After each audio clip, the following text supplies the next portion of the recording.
Hello everyone. आज हमारा CBSE का 12th क्लास का मैथमेटिक्स का एग्जाम हुआ है। तो उसमें दो सेट का आंसर की हम कर चुके हैं, जिसका 65/3/1 था। 65/3/1 उसका आंसर की हम बता चुके हैं। टू का भी हम देख चुके हैं। अगर आपने नहीं देखा तो डिस्क्रिप्शन में लिंक मिल जाएगा, या चैनल पर क्लिक कर कीजिए, वहां पे वीडियो का आपका लिंक मिल जाएगा। उसको देखिए और अपने आंसर चेक कर सकते हैं। ये हमारा 65/3/3। इसका भी आंसर की देख लेते हैं। देखिए, फर्स्ट क्वेश्चन आया था हमारे पास।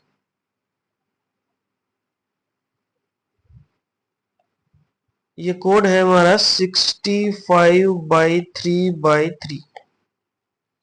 फर्स्ट क्वेश्चन आता द वैल्यू ऑफ, इसका डिटरमिनेंट बताना है। ये देखिए, 2 का 4 से मल्टीप्लाई करेंगे 8 आएगा, 3 को 4 से मल्टीप्लाई करेंगे 12 आएगा, 4 को 4 से मल्टीप्लाई करेंगे तो 16 आएगा। तो इस ऐसे में डिटरमिनेंट कितना आता है? 0। अब एक कॉलम को हम दूसरे कॉलम का अगर मल्टीपल लिख सकते हैं तो डिटरमिनेंट कितना आता है? 0। तो option A is the right answer. Second question था y is equal to sine inverse x। तो d2y/dx² निकालना। आंसर क्या है y में? तो x को हमें रिमूव करना पड़ेगा। तो साइन y किसके बराबर आ जाएगा? x के। तो cos y dy/dx is equal to 1। तो dy/dx का वैल्यू कितना आ जाएगा? 1/sin y, sorry 1/cos y। cos y आएगा भाई, cos। वो क्या होता है? Secant y। dy/dx double derivative करोगे कितना आएगा? d2y/dx² किसके बराबर आएगा? Secant y tangent y। कहाँ है? बी ऑप्शन के अंदर। तो B is the right answer. Next question, vector A का मैग्नीट्यूड किया हुआ है 2 और k का वैल्यू -3 और 2 के बीच में। तो k a का मैग्नीट्यूड कितना होगा? इसको लिख सकते हैं मैग्नीट्यूड ऑफ k और मैग्नीट्यूड ऑफ a वेक्टर। तो k का वैल्यू कितना है? -3 से 2 के बीच में है। तो -3 अगर यहाँ पुट करेंगे तो प्लस का हो जाएगा 3 मल्टीप्लाई मैग्नीट्यूड ऑफ a कितना गिवन है? 2। तो 6 आ जाएगा। तो देखिए कौन से क्वेश्चन ऑप्शन के अंदर 6 है, +6 सी और डी के अंदर है। अब इनके दोनों के अंदर क्या चेंज है? 0 का। क्या 0 आ सकता है? अगर k का वैल्यू 0 रखें तभी आ सकता है। क्या इसके बीच में k का वैल्यू 0 होता है? हाँ होता है। तो 0 × 2 कितना आ जाएगा? 0। तो option D is the right answer. Option D हमारे पास क्या हो जाएगा? Right answer. चलिए नेक्स्ट क्वेश्चन देख लेते हैं। Question number 4। क्वेश्चन नंबर 4 को देख लेते हैं। क्वेश्चन नंबर 4 है हमारे पास। ये 3/3 है भाई कोड। 65/3/3। क्वेश्चन नंबर 4 है if a line makes an angle π/4 with the positive direction of x axis and z axis, then the angle which it makes with positive direction of y axis कितना होगा? तो angle क्या होता है? cos square alpha plus cos square beta plus cos square gamma is equal to 1।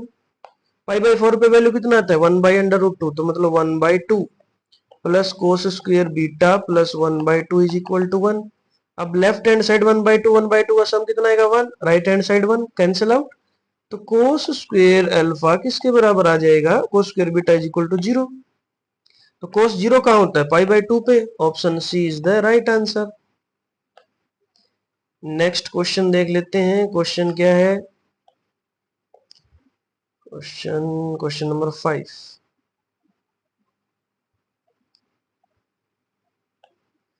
Of the following which group of constraint represent the feasible region given by. ये given है भाई, इसमें देखना है कि कौन सा फिजिबल रीजन देता है। ये लाइन है, लाइन है हमारे पास। ये देख लीजिए, लाइन है 2x + y is equal to 104। इसका रीजन कहाँ है? डाउनवर्ड्स। डाउनवर्ड्स मतलब लेस देन इक्वल टू का साइन ऑप्शन सी और डी के अंदर है। इसका रीजन क्या है? अपवर्ड्स। अपवर्ड्स है तो मतलब ग्रेटर देन इक्वल टू का साइन ऑप्शन सी के अंदर दोनों मैच हो जाएगा। तो option C is the right answer. चलिए नेक्स्ट क्वेश्चन देख लेते हैं। क्वेश्चन नंबर 6 देखिए भाई। क्वेश्चन नंबर 6 क्या है? ए वेक्टर गिवन है, ये सॉरी वेक्टर नहीं, मैट्रिक्स गिवन है 2 0 0 0 3 0 0 0 5। ए इनवर्स निकालना है। ए इनवर्स कैसे निकालते हैं? डायगोनल मैट्रिक्स का उसको रिवर्स कर देते हैं 1/2 1/3 1/4। तो option A is the right answer. Next देख लेते हैं question number 7। A is equal to Aij is an identity matrix, then which of the following is true? Identity matrix का मतलब डायगोनल पर 1 1 होगा, जहां i is equal to j होगा सिर्फ वहां 1 होगा। तो कौन से ऑप्शन के अंदर? ऑप्शन डी के अंदर है। Option D is the right answer. Next question, z denote the set of integers, then the function f z to z is defined by x cube minus 1। तो 1 1 होगा, हाँ बिल्कुल 1 1 होगा। 1 1 होगा तो कौन कौन सा ऑप्शन? ये कैंसिल आउट, ये कैंसिल आउट। अब देखना ऑन टू होगा या नहीं होगा। X cube minus 1 is equal to y, x cube is equal to y plus 1, x is equal to y plus 1 का पावर 1/3। अब z है, इंटीजर है, इंटीजर में नेगेटिव वैल्यू पुट कर सकते हैं। तो क्या इंटीजर आएगा क्यूब रूट? नहीं, कोई जरूरी नहीं इंटीजर आए। तो ऑन टू नहीं होगा तो ऑप्शन, सॉरी ऑन टू नहीं होगा तो ऑप्शन कौन सा हो जाएगा हमारे पास? बी। तो option B is the right answer. ये देखो भाई next question, question number 9। A matrix given है A B C D be a square matrix such that adjoint of A is equal to A, then A plus B plus C plus D किसके बराबर आएगा? Adjoint of ए क्या होता है? देखो D इधर आ जाएगा, ए इधर आ जाएगा, माइनस बी और माइनस सी। अब इन दोनों को इक्वल पुट करोगे तो बी किसके बराबर आ गया? माइनस बी के। This implies B is equal to 0। C किसके बराबर आ गया? माइनस सी के। तो this implies C is equal to 0। तो A is equal to D आ गया और D is equal to A आ गया। तो यहाँ ये 0 ये 0, ए इक्वल टू डी है तो कितना आ जाएगा? 2a। नेक्स्ट देखो एक फंक्शन है f of x mode 1 minus x plus mode x का मॉडुलस इज। मोड x क्या होता है? डिफरेंशिएबल के अंदर प्रोग्राम करता है, लेकिन कंटिन्यूटी तो होता ही होता है। तो यहाँ डिसकंटिन्यूअस तो नहीं होगा किसी भी पॉइंट पर, कंटिन्यूअस एवरीवेयर। तो option D is the right answer. Next देख लेते हैं भाई क्वेश्चन नंबर 11। क्वेश्चन नंबर 11 को पढ़िए। क्वेश्चन नंबर 11 के अंदर क्या लिखा है? क्वेश्चन नंबर 11 के अंदर लिखा है कि the rate of change of surface, the rate of change of surface, surface area of sphere, surface area of sphere with respect to its radius r when r is equal to, r is equal to कितना है? बताइए बताइए। r is equal to 4 centimetre.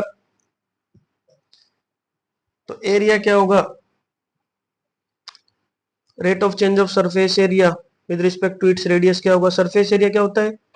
4 pi r square. तो ds by d r कितना हो जाएगा? 8 pi r. R का value कितना है? 4। तो 32 centimetre square per centimetre. Option C is the right answer. Last question, minus A to A f of x d x is equal to 0। ये कब होता है? जब फंक्शन ओड होता है। ओड का मतलब f of minus x is equal to minus f of x. तो option B is the right answer. देखिए नेक्स्ट क्वेश्चन देख लेते हैं, question number 13। X d x d y by d x plus y is equal to 2 log x is an example of. तो यहां से d y by d x plus 1 by x log x y is equal to 2 by x. तो d y by d x plus P x y is equal to Q x. तो P x इसका function, ये यहाँ पर क्या होता है? Linear differential equation of first order. Option C is the right answer. A vector given है, b vector given है और ये बताना है कि ए और बी क्या है। तो डॉट प्रोडक्ट निकाल के चेक कर लेते हैं। तो 2 माइनस 1 प्लस 1 कितना हो गया? 0। तो इसका मतलब क्या है? डॉट प्रोडक्ट 0 कब आता है? जब एक दूसरे के परपेंडिकुलर होते हैं। तो ऑप्शन सी क्या हो जाएगा? Right answer. Option C is the right answer. ये देखिए क्वेश्चन नंबर 15 देख लेते हैं। Alpha beta gamma are the angles which a line makes with positive directions of x y z axis respectively, then which of the following is not true? कौन सा true नहीं है? तो ये भी ट्रू होता है, ये भी ट्रू होता है, ये भी ट्रू होता है, ये ट्रू नहीं होता। तो option D is the right answer हो जाएगा। The restrictions imposed on decision variables involved in a objective function of linear programming problem are called। ये क्या कहलाते हैं? देखो ये डिसीजन वेरिएबल है, इस पे रिस्ट्रिक्शन लगा दिया हमने ऐसे, तो ये कहां लिखे जाते हैं? कंस्ट्रेंट्स के अंदर। तो ऑप्शन बी क्या हो जाएगा? Right answer. ये देखिए लास्ट, ये सॉरी 17 और 18 क्वेश्चन बचा है। देखो E and F be two events such that probability of E कितना गिवन है? 0.1, probability of F कितना गिवन है? 0.3, और probability of E union F कितना गिवन है? 0.4, then probability of F given E कितना हो जाएगा? तो फॉर्मूला क्या होगा? Probability of F intersection E divided by probability of E। Probability of E तो गिवन है, ये हमें निकालना है। ये कैसे निकालेंगे? E यूनियन F का फॉर्मूला क्या होता है? Probability of E plus probability of F minus probability of E intersection F। अब 0.3 और 0.1 0.4 के बराबर, इसके बराबर आ गया, तो probability of E intersection F कितना आ जाएगा? 0। यहां 0 पुट करोगे तो कितना आ जाएगा? 0। तो option D is the right answer. ये देखिए भाई लास्ट क्वेश्चन है, last question sorry 18th question है। A and B are two skew symmetric matrix, तो AB प्लस BA किसके बराबर आ जाएगा? AB प्लस BA क्या होता है? Symmetric matrix. AB plus BA किसके बराबर आएगा? Symmetric matrix. तो option B is the right answer. Last two questions बचा भी, असर्शन एंड रीजंस, उनको भी देख लेते हैं। असर्शन एंड रीजंस के अंदर क्या क्वेश्चन आया था, ये देखिए भाई। पहले रीजन पढ़ते हैं 19th क्वेश्चन का। Reason R, angle between A and minus A is pi by 2। गलत। ये देखो ये ए है, तो माइनस ए क्या हो जाएगा? इधर। ठीक है, माइनस ए इधर होगा, तो इन दोनों के बीच में एंगल कितना होता है? 180 डिग्री का, लेकिन पाई बाय 2 नहीं होता। तो रीजन फॉल्स हो गया। रीजन फॉल्स कहाँ है? ए की ऑप्शन के अंदर है, सी के अंदर। तो सी क्या हो जाएगा? Right answer. नेक्स्ट है, in a diagonal matrix all the diagonal elements are zero. ये भी गलत। डायगोनल मैट्रिक्स में डायगोनल पर ही 1 1 आता है, बाकी सॉरी डायगोनल पर नॉन जीरो एलिमेंट आते हैं, बाकी हर जगह जीरो। तो इसका क्या मतलब है कि ये रीजन फॉल्स है। रीजन फॉल्स कौन से ऑप्शन के अंदर? एक ही ऑप्शन के अंदर है, तो option C is the right answer. ये हमारा आंसर की था 65/3/3। तो तीनों कोड का हमने एमसीक्यू का आंसर की दे दिया है। जिसने अभी तक नहीं देखा, वो डिस्क्रिप्शन में जाके देख सकता है, या चैनल पर क्लिक कर लीजिए, वहां पर इससे पहले 2 वीडियोस अपलोड हो चुकी हैं, 65/3/1 का, 65/3/2 का।